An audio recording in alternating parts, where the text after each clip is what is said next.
Hi, Casey. Welcome to the Brittany and Patrick show, or The Pitch presents the Brittany and Patrick show. A pitch. That's right. Thank you to our friends at The Pitch for letting us do this. This is a blast. It's so much fun. We're having a good time. Look at our beautiful logo. Right? That's the work of Cassandra, Cassie, whatever she wants to be called. C-Money. Still need to figure that out. C-Money. She made this. It was great.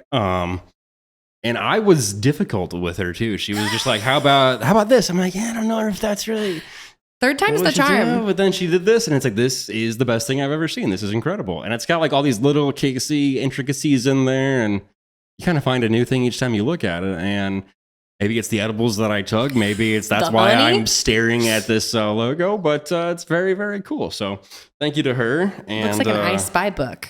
It does look like an I Spy book. Those were the best. For hours. I wanted to live in the little cloud one. Now, like, you're a nanny. Do you pull out any of the stuff from your childhood? Do you do the I Spy? They kind of play with whatever toys they have, but I have been able to introduce them to forms of media that I really appreciated as a child. I was a big fan of Bear in the Big Blue House. Oh, yeah. And they watch Bear in the Big Blue House and they love it. They love Muppet Treasure Island. Classic. What's another old one? Big fans of Robin Hood as well. Okay, yeah, that's fun. It's fun. The Muppet Christmas Carol, I watch that every Christmas. That's the best version of that story, no question. With Michael Caine. Michael Caine. He's great. If you're counting Scrooged as a Christmas Carol. Sure. Michael Caine, the best Ebenezer Scrooge. Yes. No question. And then, is he Dave Cross? Is that what his name is? Bill Murray's character? Whatever. Oh, yeah. From Scrooge. Yes. Now, Scrooge, is a good movie. I don't watch that one as much on Christmas, really? though. Yeah. Oh, I love it.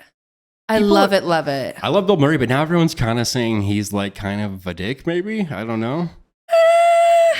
But, I don't know. He's an old white man. I don't know what have they said? I can't write him off yet. What did he do? I think that, I don't know. He made Lucy Liu cry on Charlie's Angels. Oh, I hate him. He said she was a bad actor or she didn't know how to act or something. But, hey, everyone has bad days. I don't know.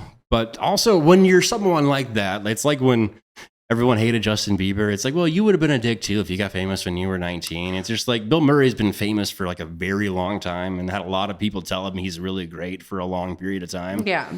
And another person, a product of that time was Chevy Chase. And in comparison, oh my God, Chevy Chase is a little bit mean boy. Yeah. He's kind of a dickhead. I've heard he's a big dick. Heard Paul Scheer, I think it was on How Did This Get Made or one of his podcasts, but he told a story about how Chevy Chase just punched him at a UCB party. He thought it'd be funny, but he just punched him in the face. Yikes, that's assault. Not a joke. Not very funny. But no, today we are going to taste test this Minsky's breakfast pizza. Now, this is, I think there's two of them. There's an Eggs Benedict version, and then there's the prime cut version. So this is just the prime cut version. So that's the normal pizza with the bacon, the Italian sausage, the hamburger. But it has hollandaise sauce instead of red sauce. Oh. And we also got an egg on there. So that's kind of their breakfast version. Egg. I love it. I can't wait to dip into that yolk. And again, people love eating on mic. So just a great thing to do. Am I going to get a new wave of weirdos that follow me? We'll be quiet. I feel like... Because I'm going to start eating? Maybe, because this has been sitting out for a second. I don't think I want to eat that egg. Who doesn't love a cold egg pizza? The yolk is still runny. I broke the yolk. I'm going to dip it in there. How is it? It's actually really good.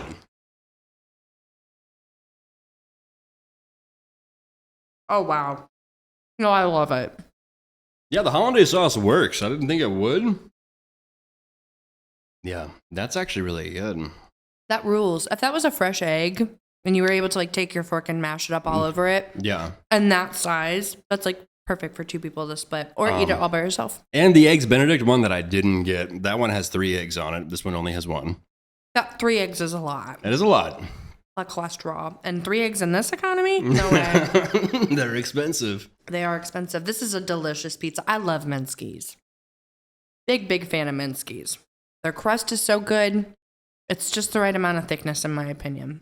Minsky's is a thing where, even though I'm not craving a pizza, sometimes I'm just specifically craving Minsky's.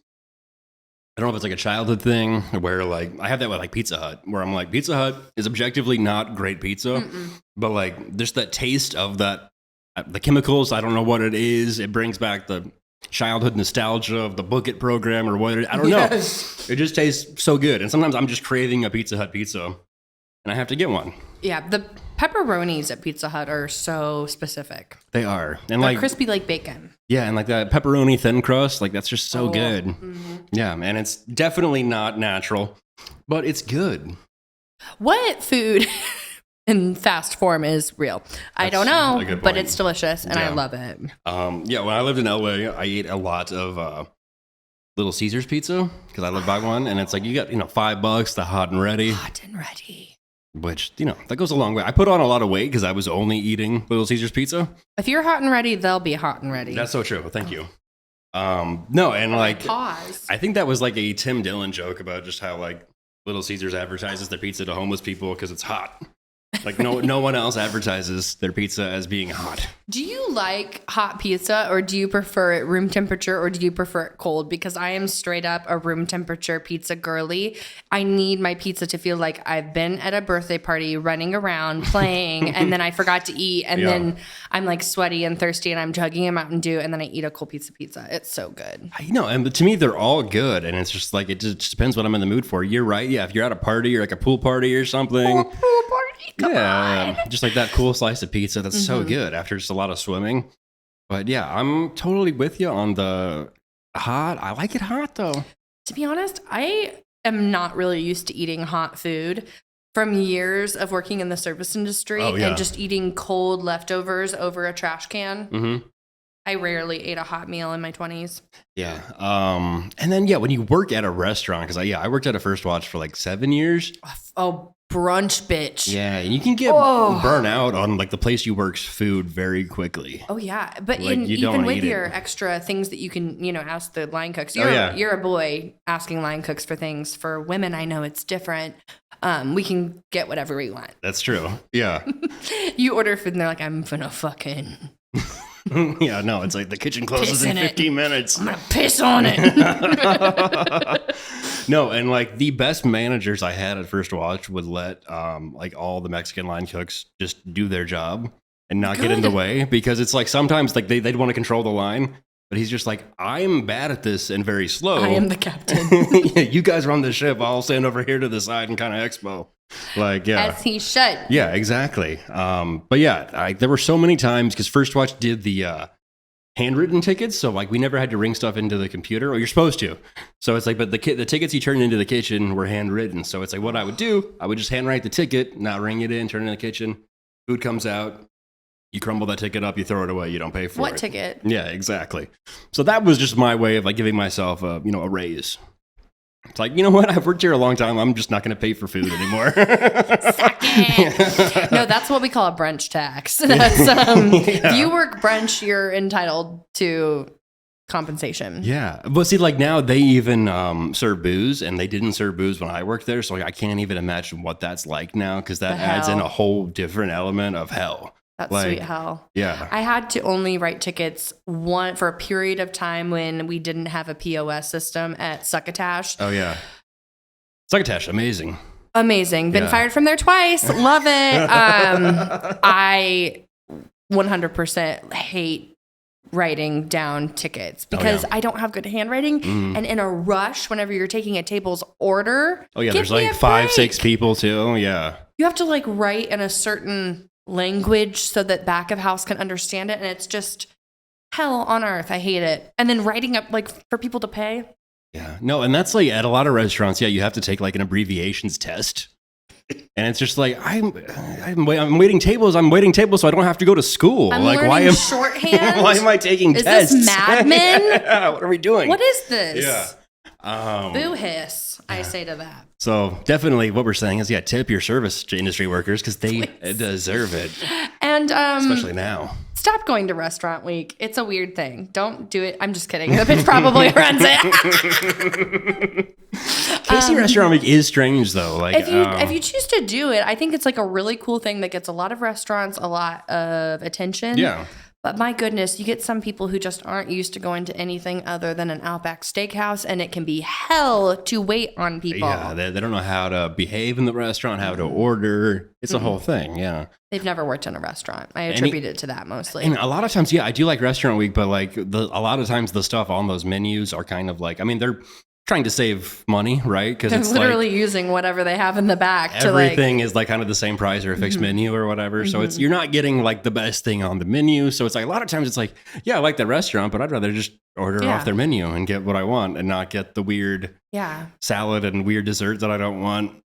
It would be like Stroud's doing Restaurant Week and they're like, and our special is corn dogs. Like, no, you do fried chicken. Why are you offering burgers tonight? You know, I completely agree. No, man, if you go to Stroud's and you get a burger, like that's some real next level crazy shit. It's weird. It's like going to a Mexican restaurant, ordering a cheeseburger.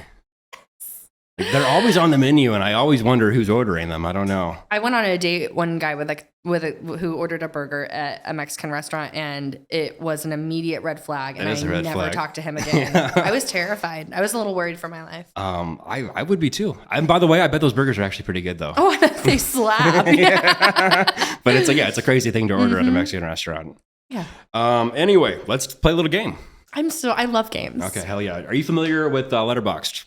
Yes, I am. Movie reviews. It is movie reviews. It's kind of like, like Yelp for movies, but it's like people can post their own. Yeah, like a Wikipedia of sorts. Yeah, so like descriptors. In the future, I think when we do this game, I'll probably have to come up with like themes or something, but this time I just picked real random ones. So wide range. Yeah, this could be any movie. I'm just going to read you the review. I'll say what year it came out, the movie, and I'll read the review. And then you just guess. I'm so competitive. Are you ready? Yes, I am. And then I can give you clues too if I need to. But let's for this first one. It's movies from 2019. The review is "This Happened to My Buddy Eric." 2019. Mm-hmm. And he gave it 4 stars. And this was posted on April 28th, 2020. This happened to my buddy Eric. Paddington 2. I'm going to give you a little hint. Comic book character. Superhero shit. Spider-Man.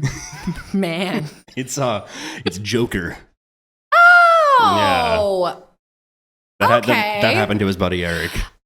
Did you see Joker when it came out? I did. I saw very divisive movie. Yes, I like it. I love Joaquin Phoenix. He was great. I saw it in the movie theater by myself. I went to... It's not Alamo Draft House anymore. It's the AMC on Main. Yeah. I went there by myself, sat next to this guy who had a backpack, was also by himself. And every time the Joker would do something kind of wily, he would say, epic. That's so weird. Chuckle and say, epic. Did you get up and move? They're assigned seats. Oh, right. You bought your ticket. You had nowhere to go. So I had nowhere to go, and I was certain that he was going to open fire. Thankfully, he didn't. But I liked the movie. I know someone that went to see the Joker, and they sat next to someone that was dressed as the Joker. So I don't know why that movie brought the weirdos out, I guess, huh? That's going to be me for Barbie movie. I can't wait. That'll be fun. That'll actually be a much more pleasant crowd at that movie, I think. All right. Jovial. This next review of this movie is from the year 2000. He gave it 5 stars. And it says, people don't know how close I am to doing this. 2000. This is kind of in a similar vein to the last movie and the last review there. Creepy vibes. Creepy. A movie that like a creepy person would be like, I love this. Is it... I don't think it came out this late, but is it Fight Club? It's not Fight Club, but like you're on the right path. It's American Psycho. Oh my goodness. These are terrifying. I was hoping we'd do silly ones. There's some sillier ones here. Cool. Okay, this one from 2021. So The Matrix, but for 35-year-old single dad himbos. What year was it? This was 2021. So The Matrix, but for 35-year-old single dad himbos. Grown Ups 4? Really close. It's a Free Guy. Nailed it. That's pretty close, though. Thank you. Yeah. So yeah, next time we'll do more of that, but we'll wrap this up for today and get this egg out of here because it's grossing me out and I don't want to look at it anymore. So thank you guys for watching and listening. I'm gonna eat it. And we'll see you tomorrow. Bye. Bye.